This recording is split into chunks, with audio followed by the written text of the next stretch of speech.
우리가 올해 첫 주일부터 여호수아서를 공부하고 있는데, 여호수아서는 우리들이 매주일마다 공부하고 있는 것처럼 전쟁하는 이야기입니다.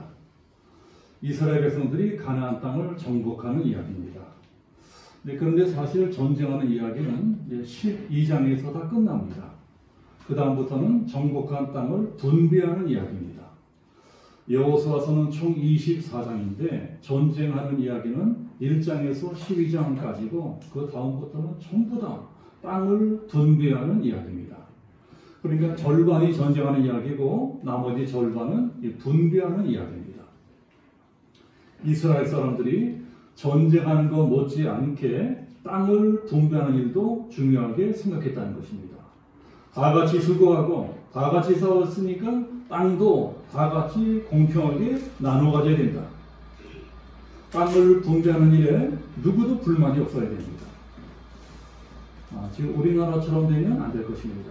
우리나라는 부동산 정책이 잘 되지가 않았어요. 더군다나 최근에는 에리사 때까지 일어나서 국민들의 분노가 폭발하고 그렇게 되었습니다. 여호수아 시대 이스라엘 백성들은 그런 일들을 잘 해결을 했습니다. 누구도 불평불만이 없게 하려고 제비를 뽑아서 땅을 갖게 합니다. 제비를 뽑아서 땅을 갖게 하니까 거기에는 부정부패가 개입할 소지가 없습니다. 분배하는 과정이 공평하니까 모든 사람들이 다 승복하는 것입니다. 그러나 제비를 뽑는 일에도 하나님 나라의 영적인 원리가 작동하고 있습니다. 결국은 그것도 하나님이 하시는 일입니다. 제비를 뽑는 일은 사람이 하는 것이지만 누가 더 좋은 땅을 갖게 해주시느냐? 그것은 하나님이 결정하십니다.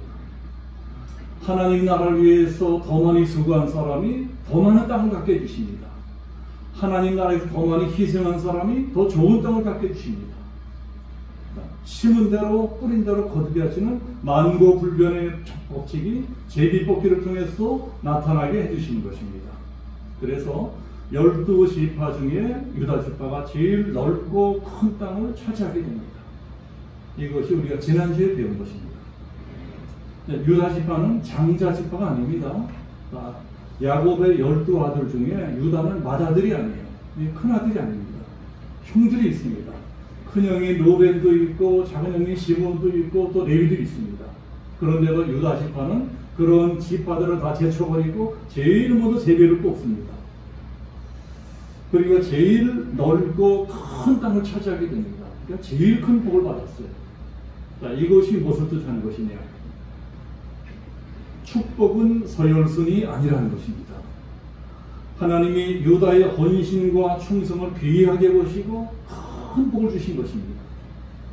서열보다 더 중요한 것이 하나님 나라를 위해서 과연 무슨 일을 했느냐 하는 것입니다. 우리도 예수 오래 믿었다고 일찍 믿은 순서대로 복을 받는 것이 아닙니다. 교회를 오래 다녔다고 교회에 다니는 횟수만큼 복을 받는 것이 아닙니다.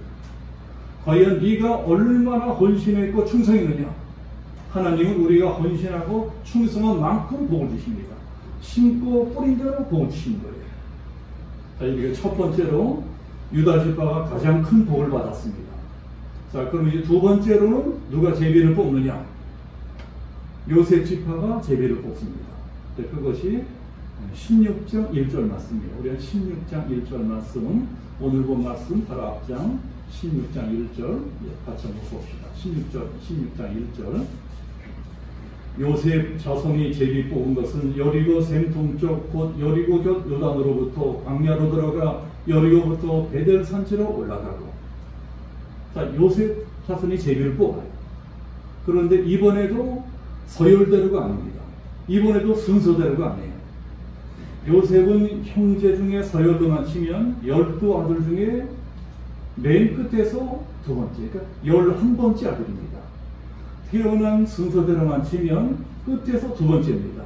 그러니까 거의 새카만 막내급입니다. 그런 지파가 기라산 같은 형들 지파를 다 제쳐버리고 두 번째로 제비를 뽑습니다. 그리고 유다 다음으로 큰 복을 받습니다. 아주 좋은 땅을 받게 됩니다.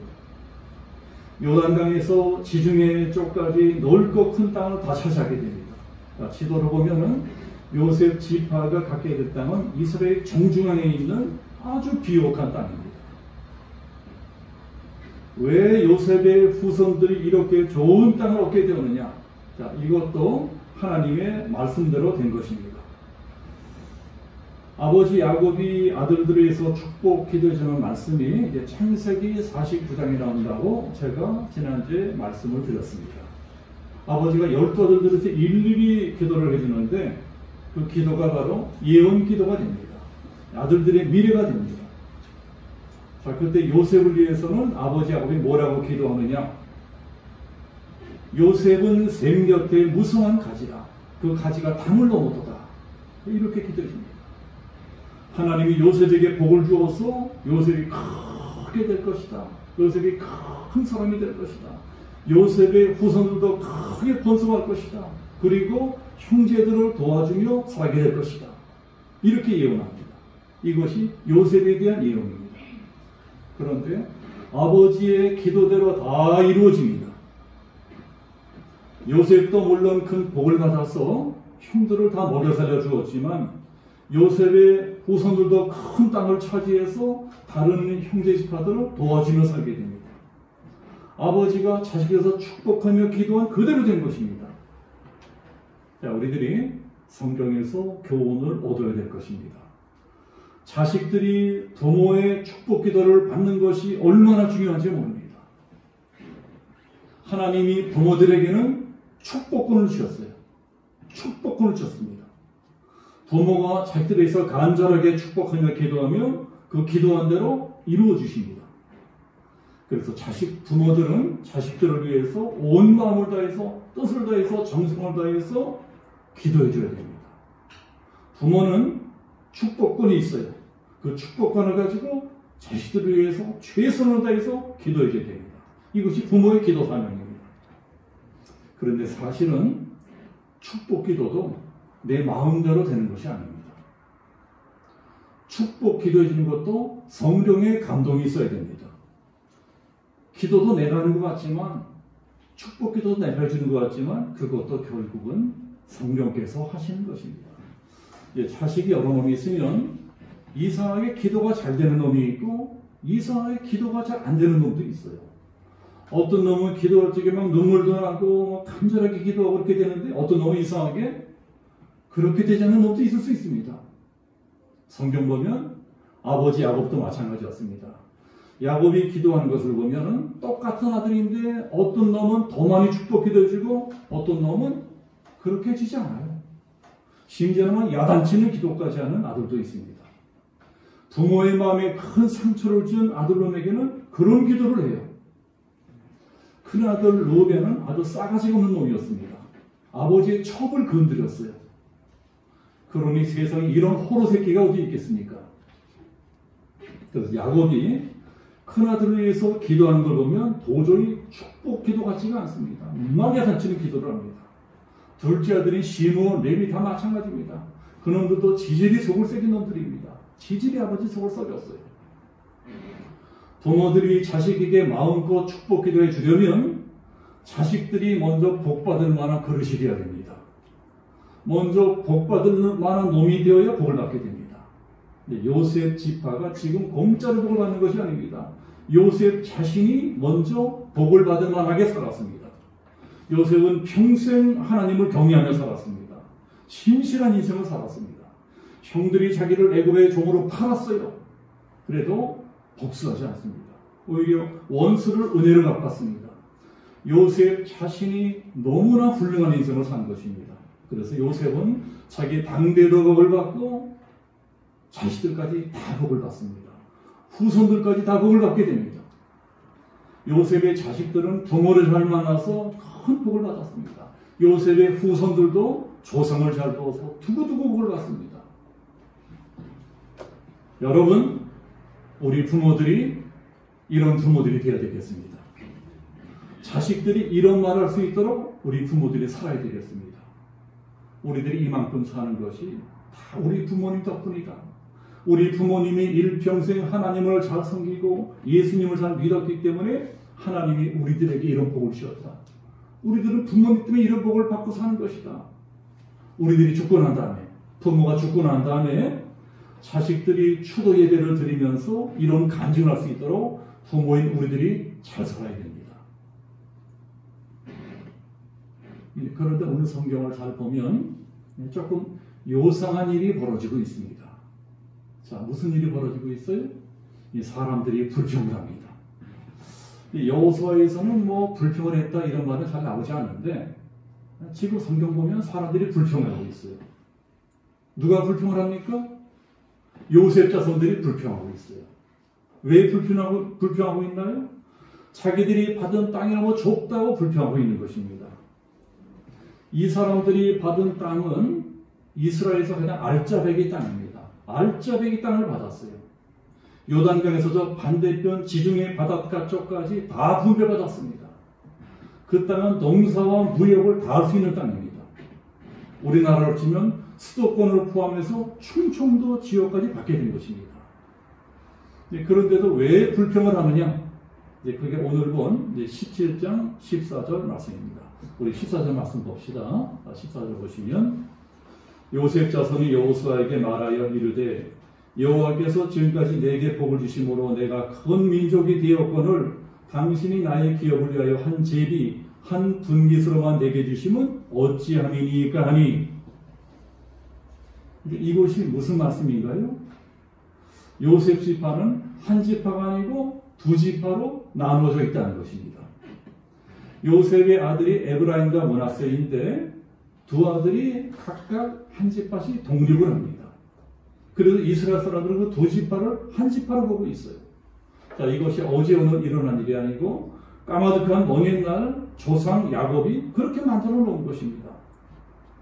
그러니까 우리들이 받은 땅이 아무리 넓고 크다고 하더라도 우리 두 지파가 다 함께 모여서 너무 좁지 않습니까? 그러니 땅을 더 주십시오. 땅을 더 달라고 요청을 해요. 그 말을 듣고 여호수아가 뭐라고 대답을 합니까? 15절 말씀이에요. 자, 우리 15절도 봅시다. 15절 보면 여호수아가 그들에게 이르되 내가 큰 민족이 되므로 에브라임 산지가 너무 내게 좁을진데 브리스 족속과 르바임 족속의 땅 삼림에 올라가서 스스로 개척하라 아니라. 개척하라고 말합니다.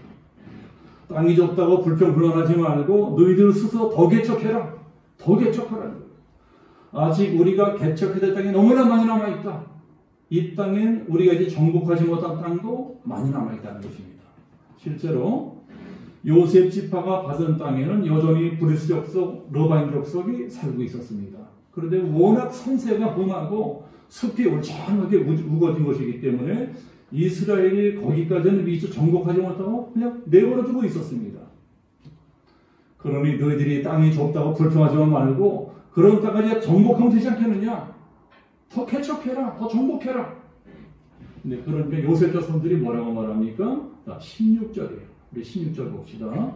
요셉 자손이 이르되 그 산지는 우리에게 넉넉하지도 못하고 골짜기 땅에 거주하는 모든 가나안 족속에게는 벳스원과 그 아들 마을들에 거주하는 자이든지 이스라엘 골짜기에 거주하는 자이든지 다 철병거가 있나이다 하니.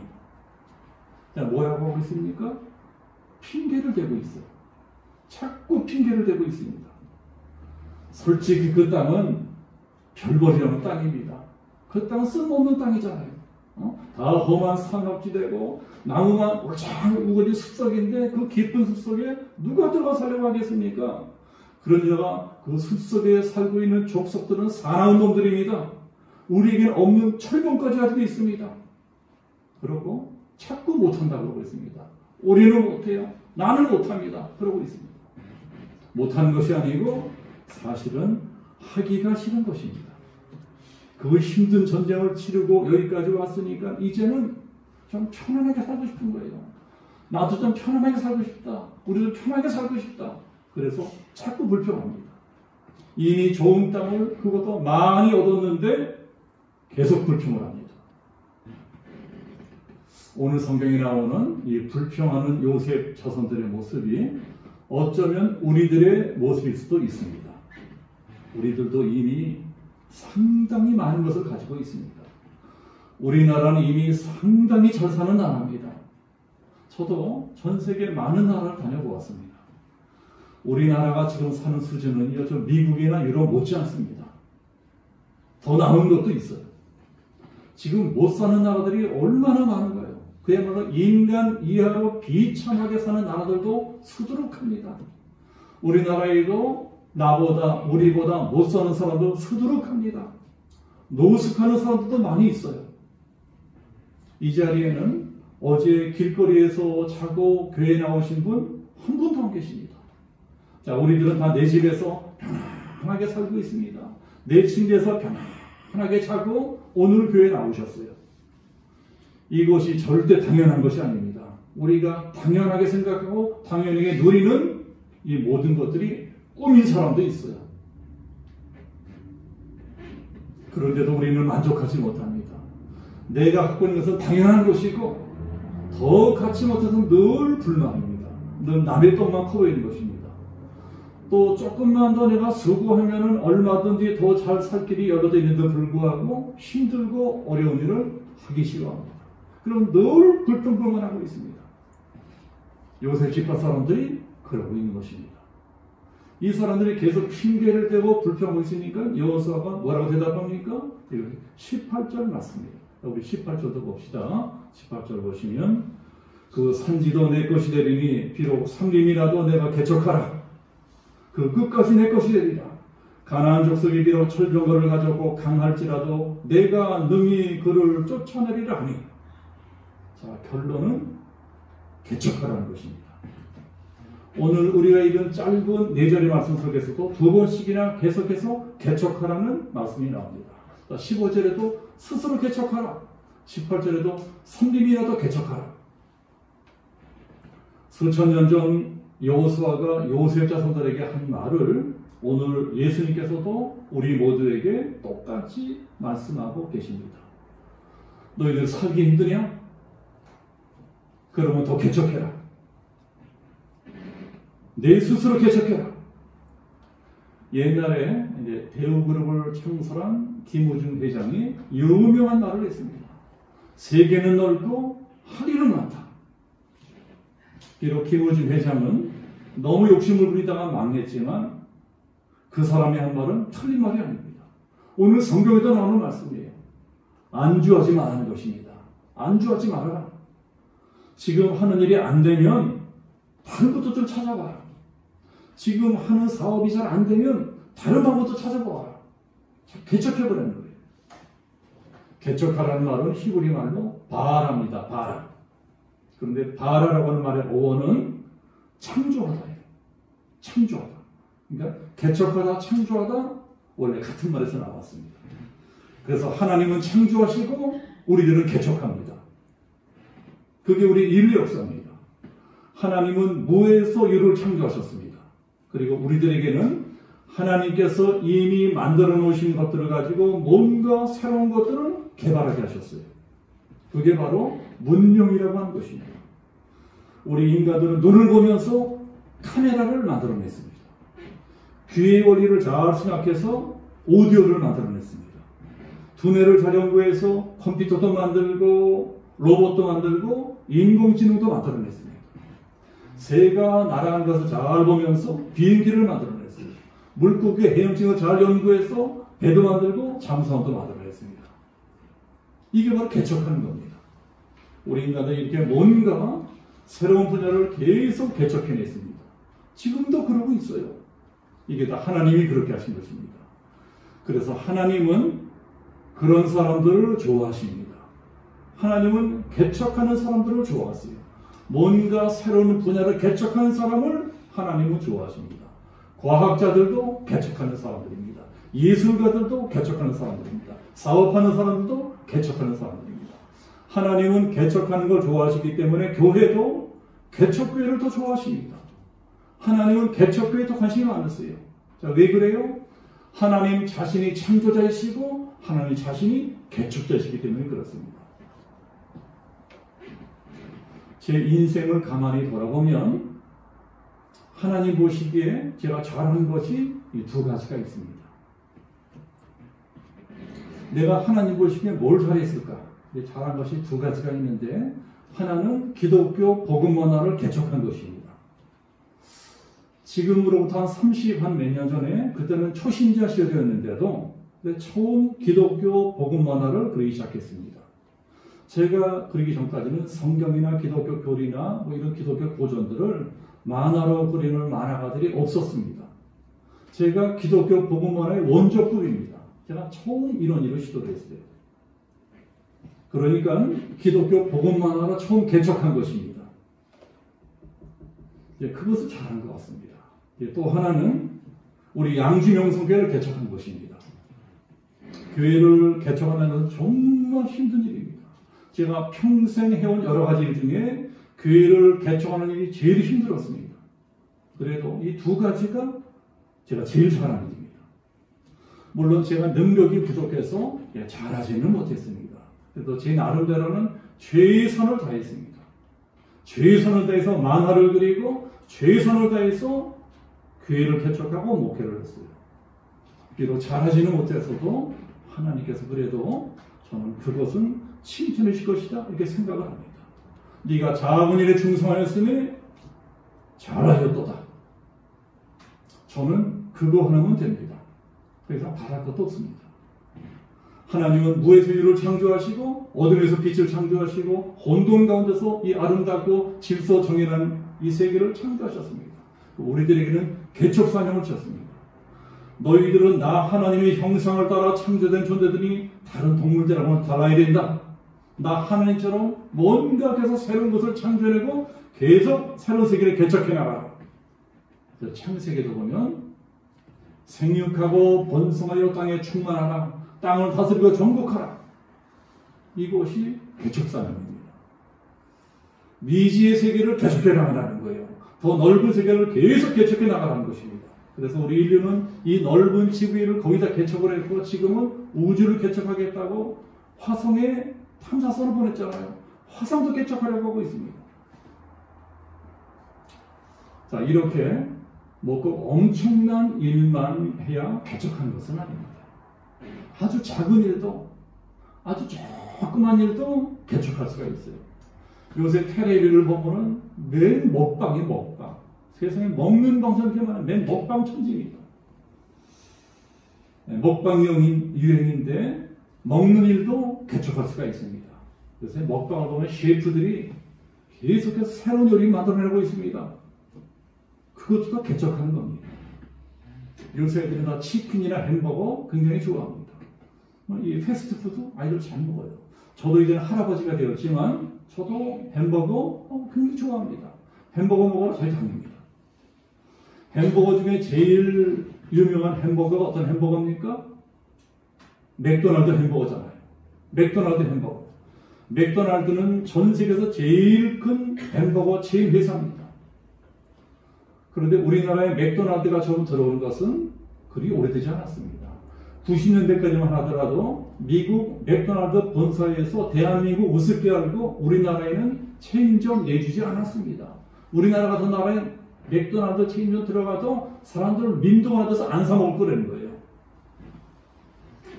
그래서 제가 맥도날드 햄버거를 처음 먹어본 때가 이제 90년대 중반입니다.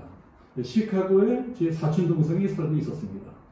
시카고 왔을 적에 사촌 동생이 집에 갔더니 사촌 동생이 저를 시내로 데리고 와서 맥도날드 햄버거 가게에서 맥도날드 햄버거를 사줬어요. 그래서 그때 맥도날드 햄버거를 처음 먹어봤습니다. 그런데 거짓말 조금 보태서 햄버거가 제 머리통만 하더라고요. 정말 햄버거가 엄청 컸습니다. 우리나라에서 파는 맥도날드 햄버거는 햄버거도 아니에요. 미국 코쟁이들이 그 엄청난 햄버거를 주야장치고 먹어댑니다. 콜라잔도 크게 이따만 하더라고요. 이따만한 콜라잔에 계속 따라서 마십니다. 주야장치고 마십니다. 그러니 미국 사람들이 이렇게 살찌는 거예요. 비만 환자들이 이렇게 많은 것입니다. 어쨌든 맥도날드 햄버거는 오늘날 미국 문화를 대표하는 패스트푸드입니다. 전 세계 방방곡곡 맥도날드 햄버거가 들어가지 않는 나라는 거의 없습니다. 그래서 맥도날드 햄버거 들어가지 않은 나라는 북한같이 되게 정상적인 나라가 아닙니다. 정상적인 나라엔 거의 다 맥도날드가 들어갔어요. 그런 맥도날드 햄버거는 누가 처음 만들었는지 아십니까? 네이클 락이라는 사람이 만들었어요. 그 사람은 시카고 사람입니다. 시카고에서 50대 중반이 가깝도록 길에서 행상을 하던 사람입니다. 그러니까 한마디로 잡상인의 잡상인, 잡상인으로 살던 사람입니다. 그러다가 점점 내가 나이는 먹어가는데 앞으로도 계속 행상이나 하면서 잡상인 노릇이나 하면서 살아야 되겠느냐? 뭔가 좀 더 나은 일로 찾아봐야 되겠다. 그리고 찾아보다가 요리는 한번 배워볼까? 그리고 음식 장사할 생각을 합니다. 요새 우리나라도 이제 요리에 대한 관심이 높아져서 셰프들이 막 뜨고 있습니다. 그런데 시카고도 그렇대였어요. 막 도시가 계속 발전해 갑니다. 사람들이 빨리빨리 먹을 음식을 찾고 있었어요. 그래서 데이크록이 햄버거 굽는 방법을 열심히 배웁니다. 감자튀기는 것도 열심히 배웁니다. 그때 이미 적은 나이가 아니었는데도 열심히 햄버거를 굽고 감자튀기는 것도 배워가지고 시카고 뒷골목에서 찌까한 조그만 햄버거 회를 시작합니다. 그때가 1955년도입니다. 제가 태어났던 해입니다. 비록 50 넘은 나이에 늦게 시작했지만 어떻게 하면 햄버거를 더 맛있게 만들 수 있을까? 계속해서 혼자 요리 기술을 개발하고 연구하는 거예요. 새로운 요리 방법을 개척하는 것입니다. 몇 도에서 구워야 고기가 제일 맛있을까? 고기는 몇 cm 간격으로 잘라야지 육즙이 나고 맛이 날까? 계속 연구하고 연구합니다. 새로운 요리 기술을 계속 개척합니다. 그러다 보니까 자연스럽게 햄버거가 맛있어질 수밖에 없습니다. 그렇게 연구하고 새로운 방법을 개척하는데 맛있어지잖아요. 비정상이잖아요. 햄버거는 너무 맛있는 거예요. 시카고 시내에 햄버거가 맛있다는 소문이 쫙 퍼집니다. 점심시간만 되면 사람 줄을 지어서 햄버거를 사 먹고 있는 것입니다. 나중에는 미국 대륙 전체 소문이 납니다. 미국 전체 대륙지대 소문이 나서 완전 대박이 터집니다. 그러다 보니까 햄버거 만드는 기술을 가르쳐달라고 미국 방방곡곡에 사람들이 떼지어 몰려오는 것입니다. 그 사람들에게 하나씩 둘씩 최인정을 내주기 시작합니다. 그러다가 마침내 오늘날처럼 세계적인 대기업이 된 것입니다. 지금은 햄버거 대학교도 있어요. 여러분 햄버거 대학교 이름을 들어봤습니까? 맥도날드가 햄버거 대학교도 만들었어요. 햄버거 맛 하나만 개척해도 이렇게 되는 것입니다.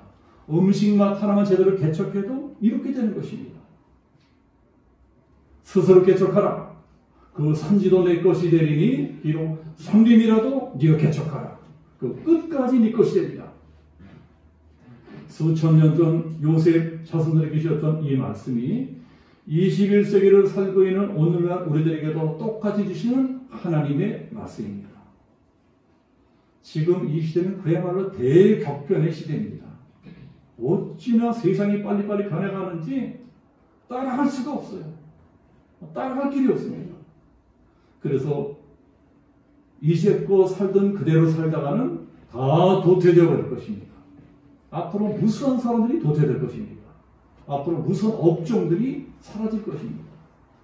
미래학을 연구하는 학자들에 의하면 앞으로 아무리 늦어도 10년 또는 20년 안에 지금 지구상에 존재하는 직업들의 절반 이상이 없어진다고 합니다. 엄청난 일입니다. 그러면 지금 직장 다니고 있는 사람들, 사업하는 사람들은 다 실업자가 되고 다 부도난되는 거예요. 그래서 지금은 그 어느 때보다 더 개척 정신이 요구되는 시대입니다. 남이 하는 걸 따라하다가는 다 도태돼 버립니다. 나만이 할 수 있는 일을 찾아내야 됩니다. 남들이 안 하는 일을 내가 먼저 개척해야 돼요. 나만이 할 수 있는 일을 찾아내서 그 일을 특화시키고 개척해 나가야 됩니다. 지금 실제로 모든 분야가 그런 방향으로 가고 있습니다. 제가 그리는 만화도 웹툰이라고 하는 새로운 분야를 개척했습니다. 웹툰이라는 만화 분야가 개척된 거예요. 소설도 웹소설이라고 하는 새로운 장르가 개척이 됐습니다. 그래서 이제는 누구나 다 만화가 될 수 있고 누구나 다 소설가 될 수 있는 세상이 열려졌습니다. 비록 그림을 탁월하게 잘 그리지 못해도 비록 글을 탁월하게 쓰지 못해도 얼마든지 소설가로 만화가로 성공할 수 있는 시대가 되었습니다. 어떻게 성공할 수 있느냐? 나만의 이야기가 있으면 성공할 수 있습니다. 나만의 이야기. 그런 이야기가 있으면 출판도 그냥 전자출판하면 됩니다. 산 거를 다 전자 산 거예요. 요새는 모든 유통 판매가 다 플랫폼으로 연결이 됩니다. 그러니 이런 시대에 우리 예수 믿는 사람들은 어떻게 살아야 되겠느냐? 여러분, 우리 예수 믿는 사람은 어떻게 살아야 되겠습니까? 답은 간단합니다. 우리도요, 영적인 세계를 개척해야 됩니다. 영적인 세계도 개척해야 돼요. 코로나 시대라고 핑계대지 말고 이럴 때일수록 더 기도의 세계를 개척해 가야 됩니다. 이전에 하던 기도가 또 다른 기도를 해야 돼요. 더 기도에 집중을 해야 됩니다. 기도의 세계도 개척하고 예배도 개척하는 것입니다. 코로나 이전에는 이런 온라인 예배 없었어요. 지금 집에서 온라인 예배 드리는 분들 코로나 때문에 처음 들게 된 거잖아요. 그래서 교회가 멀어서 새벽기도 못 나오는 분들 많으셨습니다. 교회가 먼데 어떻게 하겠어요? 또 직장이 아직 안 끝나서 수요예배도 못 나오는 분들 많았습니다. 아니 직장이 안 끝나는데 어떻게 하겠어요? 그래서 새벽기도도 안 드리고 수요예배도 안 드리고 당연하게 믿었습니다. 그러나 지금은 마음만 먹으면 얼마든지 집에서도 핸드폰으로 새벽기도 할 수 있습니다. 지금은 마음만 먹으면 퇴근 시간에 지하철에 이어폰 꽂고 핸드폰으로 수요일에도 드릴 수가 있습니다. 내가 마음만 먹으면 다 할 수 있어요. 이런 것이 개척하는 것입니다. 그러니까 코로나 때문에 예배도 못 드린다. 다 이러지 말고 핑계대지 말고 이러할 때일수록 새로운 예배를 개척해야 됩니다. 기도의 세계도 개척해야 돼요. 우리 교회는 스마트폰 못하는 어르신들 많으십니다. 그래서 카톡도 못하셔서 단톡방에도 못 들어오세요. 그런 어르신들 많으세요. 자, 그런 어르신들께서는 손주들에게 배우셔야 됩니다. 이것이 다 영적으로 내가 개척하는 것입니다. 영적으로 새로운 세계를 개척하는 것입니다. 이렇게 영적인 세계를 계속 개척하다 보면 이 코로나가 오히려 우리들에게 복이 될 것입니다. 코로나 때문에 망하는 사람만 있는 것이 아닙니다. 지금도 누군가는 코로나 때문에 더 잘 되는 사람도 있어요. 코로나 때문에 교회도 못 나온다고 누구나 다 믿음이 떨어지는 것도 아닙니다. 코로나 때문에 오히려 더 믿음이 좋아지는 사람도 있습니다. 우리가 잘 되는 사람이 되어야지 망하는 사람이 되어서 되겠습니까? 그러니까 잘 되려면 개척해야 됩니다. 안 하던 것도 해봐야 됩니다. 영적인 세계도 자꾸 더 개척해야 됩니다. 기도의 세계를 개척하고 예배의 세계를 개척하고 말씀의 세계를 개척해야 됩니다. 영적으로 자라나야 됩니다. 하나님께서 오늘 4월 셋째 주 예배를 드리는 저에게 우리 양지용석의 성도님들에게 명령하고 계십니다. 뭐라고 명령하세요? 개척해라! 개척해라! 이 말씀에 순종해서 우리가 하는 세상 일도 또 우리가 하나님을 섬기는 영적인 일도 새롭게 개척해서 하나님이 우리에게 주시려고 딱 준비해놓고 계시는 하늘과 땅의 무궁무진한 축복들이 있습니다. 그 복들을 다 받아 누리시는 저와 우리에게 성도는 되기를 예수님의 이름으로 축복합니다. 아멘. 기도하겠습니다.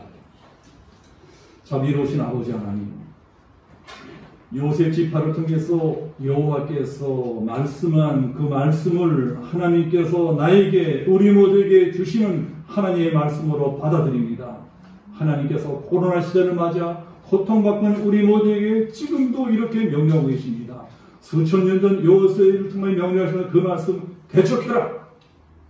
영적인 세계도 개척해라. 이 말씀에 순종해서 아멘. 개척하겠습니다. 영적인 세계를 개척하고 영적인 복을 받아서 내가 행하는 모든 직장과 사업과 가정의 일들을 개척함으로 더욱더 형통한 세계를 열어가는 축복의 주인공이 되겠습니다. 결단하며 세상으로 나아가는 우리 모든 성도들을 축복하시고 은총을 베풀어 주옵소서. 감사드리며 예수 그리스도의 이름으로 기도합니다. 아멘.